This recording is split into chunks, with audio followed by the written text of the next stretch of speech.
dari kelompok 5 dari akuntansi biaya. Kami mempunyai project dari dosen kami untuk mewawancarai kakak sebagai pemilik usaha rumah Abon Ikan Kardina. Nah, di sini kami akan menanya beberapa pertanyaan, Kak. Yang pertama, siapa pendiri usaha ini, Kak? Kalau pendiri usaha ya saya sendiri. Kebetulan saya owner Abon Kardina. Oke, yang kedua itu kapan tahun berdirinya usaha ini, Kak? Tahun berdirinya tepatan di tanggal lahir saya 16 November 2018. Jadi berarti udah hampir sekitar 4 tahun. hampir 4 November 4 tahun. Oke. Selanjutnya, mengapa usaha ini yang kakak pilih sebagai produk produksi dari kakak? Awalnya saya ini memang jiwanya memang jiwa pedagang, tetapi dulu itu bukan IKM tapi UMKM. Bedanya IKM dan UMKM adalah kalau IKM itu mengolah dari bahan mentah menjadi barang jadi. Kalau UMKM itu menjual produk orang lain. Dulu saya kalau gak ada apa yang lo mau gak ada sepertinya. Tetapi di November 2018 itu saya diundang oleh salah satu komunitas perempuan di Kepulauan Riau, itu di kecamatan tepatnya. Waktu itu saya diundang sebagai kader PKK kelurahan untuk pengolahan ikan dan kerupuk atom. Jadi di situ saya terinspirasi, oh kenapa saya tidak kolaborasikan saja dengan ide yang baru ini dengan resep-resep orang tua saya. Kalau dulu di Kabupaten Lingga sebutnya sambal lengkong. Jadi kenapa saya tidak menggunakan sambal lengkong? Karena saya ingin usaha ini menjadi usaha yang bisa go nasional dan internasional, sehingga saya mengambil bahasa umumnya abon ikan. Kalau diceritakan kenapa saya sampai mengembangkan usaha ini dari pelatihan yang mungkin saja pesertanya lebih banyak. Kenapa hanya saya yang nyantol di ilmu ini? Karena juga saya pengen punya satu produk yang mengedukasikan kepada masyarakat bagaimana mengkonsumsi ikan dengan tidak bentuk ikan lagi. Karena anak-anak mungkin adik-adik yang kecil gitu kalau lihat makan ikan itu langsung fobia dengan tulangnya, dengan durinya gitu. Jadi bagaimana mengedukasikan masyarakat, oh ini kasih anaknya makan ikan tapi dengan tidak bentuk ikan lagi. Selanjutnya, Kak, berapa sih modal awal kakak untuk membangun usaha ini? Kalau untuk cerita di 2018 itu saya modalnya itu masih awal coba, belum langsung fix punya kemasan atau bagaimana. Itu awalnya memang 100.000, itu yang pertama kali coba. Itu dengan ikan 1,5 kilo. Terus saya ada event pertama itu yang di Pulau Penyengat dengan modal 500.000. Saya cetak stiker, saya punya kemasan. Waktu itu yang membuat motivasi diri saya adalah hinaan. Saya ikut di event di Pulau Penyengat itu dari UP2 KPKK Kelurahan Kampung Bugis. Ada seseorang yang benar-benar mungkin dia tidak merasa dia menghina, tetapi bahasanya sungguh menjadi membekas. Tetapi saya jadikan hinaan itu sebagai motivasi. Saya juga, oh aku harus buktiin lo sama lo kalau anak kamu Bugis juga bisa sukses gitu. Ya itulah yang membuat saya setiap bangun tidur saya selalu terngiang-ngiang dengan bahasa, wow, dengan kemasan hanya begini, pingin terkenal, gimana ini Kepri gitu. Jadi di situ saya bertekad, oh saya juga harus bisa sukses. Anak kamu Bugis, anak pesisir, anak kampung juga bisa sukses, mata nasional bahkan internasional, insyaallah. Selanjutnya, Kak, berapa lama nih, Kak, proses produksi untuk menghasilkan satu produk? Contoh yang kami ambil ini kan produksi abon. Berapa lama tuh proses produksi? Kalau produksi abon itu kan kita ada dari bahan mentah ke bahan jadi. Jadi memang sebenarnya SOP-nya kita itu antara bahan yang mentah dengan bahan jadi itu memang harus terpisah. Karena kondisi memproduksi kita yang kecil, kita juga harus memisahkan di 2 hari. Di hari pertama itu kita mengolah yang bahan basahnya, yang dari ikan difile, dicuci sampai dikukus itu di hari pertama. Proses penggilingan dan penumisan sampai pengeringan itu di hari kedua. Kalau packing itu di hari ketiga. Karena kenapa kita pisahkan? Kita menghindari terjadinya kontak secara langsung, kontaminasi silang. Itu juga untuk mencegah jangan sampai terjadi kejadian luar biasa. Itu yang ya sebenarnya kalau kita punya rumah produksi yang besar dan layak gitu, kita bisa kerjakan dalam 1 hari dari pagi sampai sore karena kita juga sudah punya tim. Kalau di sini timnya untuk yang tetap itu ada 4 orang. Kalau untuk yang freelance, kalau ada orderan yang mendadak, kita juga sudah punya tim 8 sampai 15 orang. Itu dari ibu-ibu di sekitar kelurahan kampung.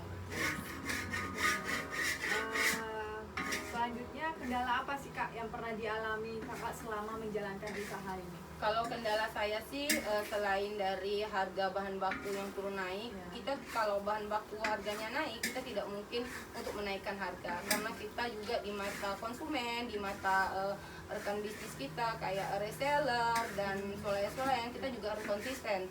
Kita tidak bisa semena-mena suka-suka menaikkan harga barang, sehingga memang penghitungan itu memang benar-benar kita sudah ada alokasi dana atau kita sudah betul wanti-wanti dana kenaikan itu. Jadi harga kita jualnya tetap stabil walaupun keuntungan kita sedikit, harga kita tetap sedikit hari ini.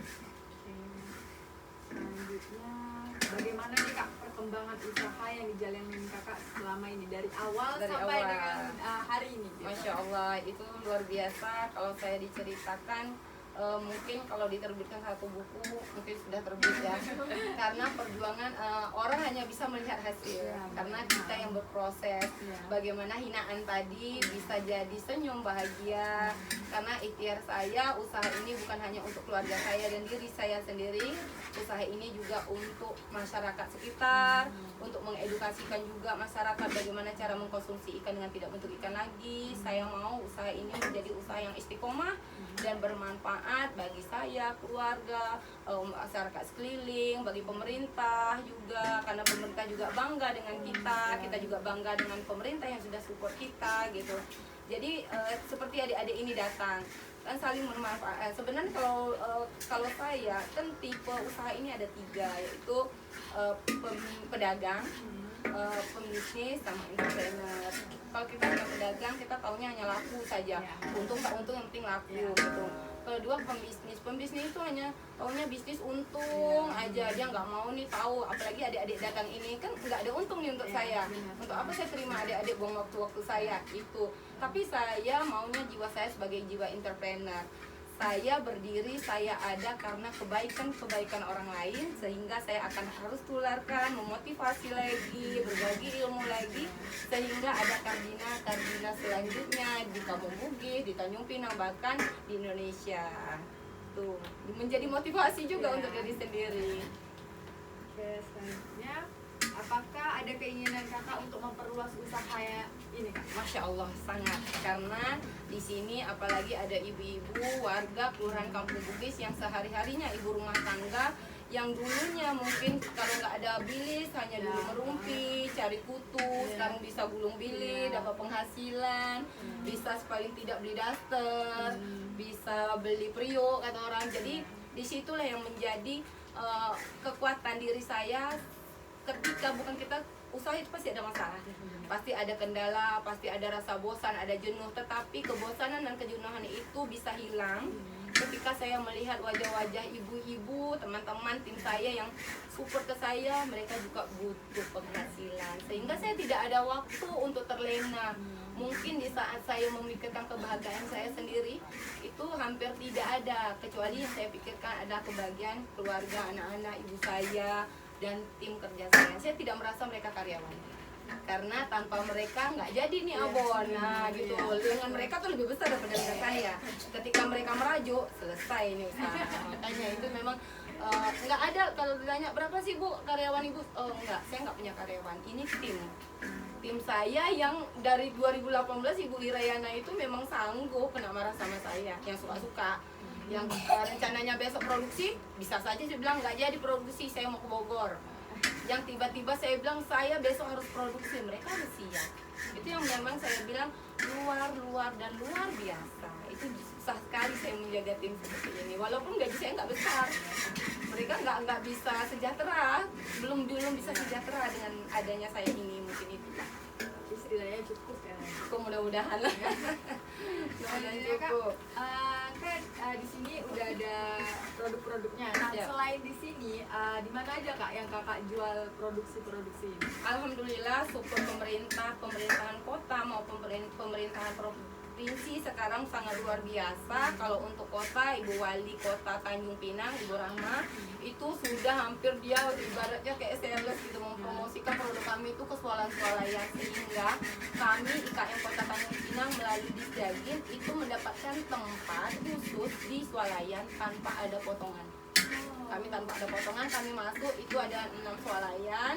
Yang masih saya ikut itu di Pinang Lestari, Pinang Kencana, ada di Pasaraya 21, di Permat, ada di Zoom sama Kurnia.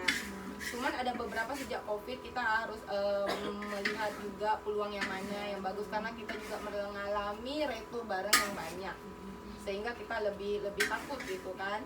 Jadi kalau untuk pasar oleh-oleh kita ada di Citrasari, di ke arah bandara kita juga ada. Kalau support dari pemerintah ada bazar, terus ada Galeri Dekra Nasda. Yang lebih support lagi pemerintahan Provinsi Kepri adalah goodie bag untuk tamu kebesaran Provinsi Kepri. Itu sudah order ke kita bisa sampai 250 bungkus, 500 bungkus. Jadi mindset kita juga sudah berubah. Dulu kalau dipesan 100 kita langsung stres. Sekarang kalau ditanya pesan 500 bilang bisa, padahal mikir ikannya mana ya? Ikannya mana ya? Tapi kita bilang bisa. Kita punya grup, kita lemparkan kepada teman-teman, bisa atau enggak? Bisa.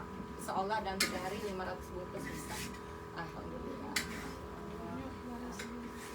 500 bungkus. Untuk per produknya nih Kak, berapa ya harga-harga yang Kakak jual? Kalau untuk per produk, kalau yang sebenarnya matahari bisnis saya itu abon.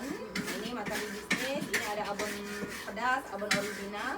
Kalau pedas sama original ini harganya 23.000 satu bungkus. Kenapa mungkin orang kesannya mahal? Karena memproses produksinya tidak mudah.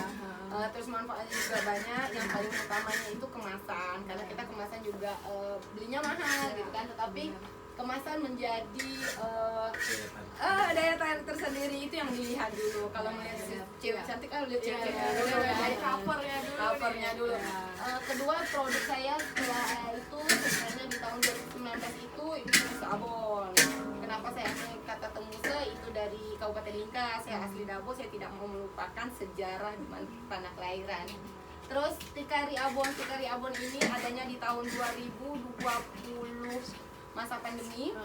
Itu ketika kami ada rencana untuk keliling beberapa daerah, itu abonnya banyak, 20 kilo nggak terpakai, nggak terjual di dalam kulkas selama 6 bulan, dan saya berinovasi awalnya untuk makan anak, tetapi anak-anak senang, ditambah daun kari menjadi Tikari Abon. Sekarang sudah jadi best seller juga. Yang terbaru ini atas permintaan seseorang yang awalnya tidak sengaja, itu Ibu Gubernur itu merasakan pingin order bilis gulung tapi dikirain produk saya, padahal bukan, itu produk teman. Itu terpikir kenapa saya tidak berinovasi dengan bilis gulung tapi beda daripada yang lain, bilis gulung abon, sehingga saya campurkan pada abon. Kenapa semua produk Kardina itu ada abonnya?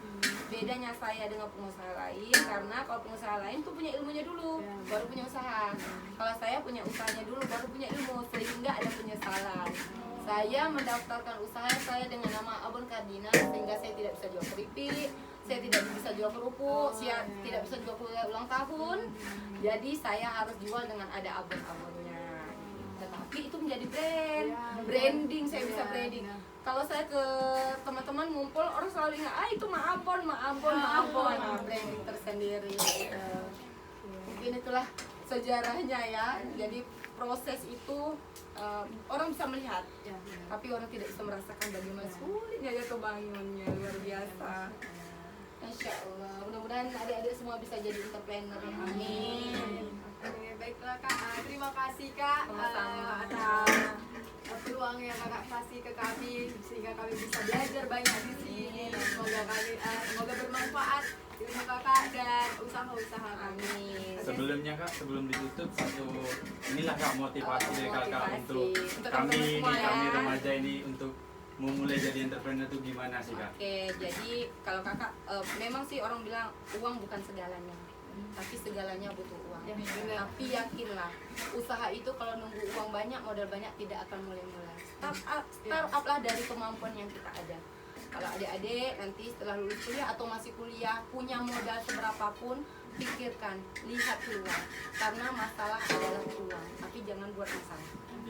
Ya, apa permasalahan di kampus yang bisa dijadiin peluang? Bisa mempermudah orang lain untuk menjadikan kita sebagai jembatan mempermudah orang lain. Contoh kayak kakak, anak-anak sulit makan ikan, bagaimana kakak biar memberi solusi. Jadikanlah solusi, karena tagline kami solusi mengkonsumsi ikan tanpa berikut ikan. Terima kasih, mudah-mudahan bermanfaat. Jadilah walaupun kita punya titel, kita punya pangkat, pesan satu dari kakak, jangan pernah gengsi untuk memulai usaha. Karena pangkat kita bisa lepas, tapi kalau usaha memang ikhtiar, hobi, jadikan hobi, senang. Jadikanlah jalani dengan gembira, dengan happy. Jangan karena ikut-ikutan, jangan latah. Tetangga jual boba, tetangga jual ayam penyet, kita jual ayam penyet kan. Intinya seperti itu. Mudah-mudahan bermanfaat untuk adik-adik semua. Ini jujur, saya senang kalau di sini jadi tempat untuk adik-adik belajar. Kayak kemarin dari BRI se-Sumatera itu belajarnya di sini, dari IPB juga belajarnya di sini.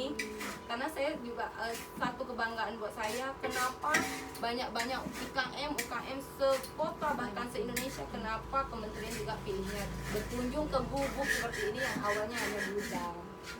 Mungkin bermanfaat ya adik-adik, kita harus semangat karena memang ngomongnya nggak butuh uang bukan segalanya, tapi segalanya butuh uang. Terima kasih. Terima kasih, Kak. Sama-sama.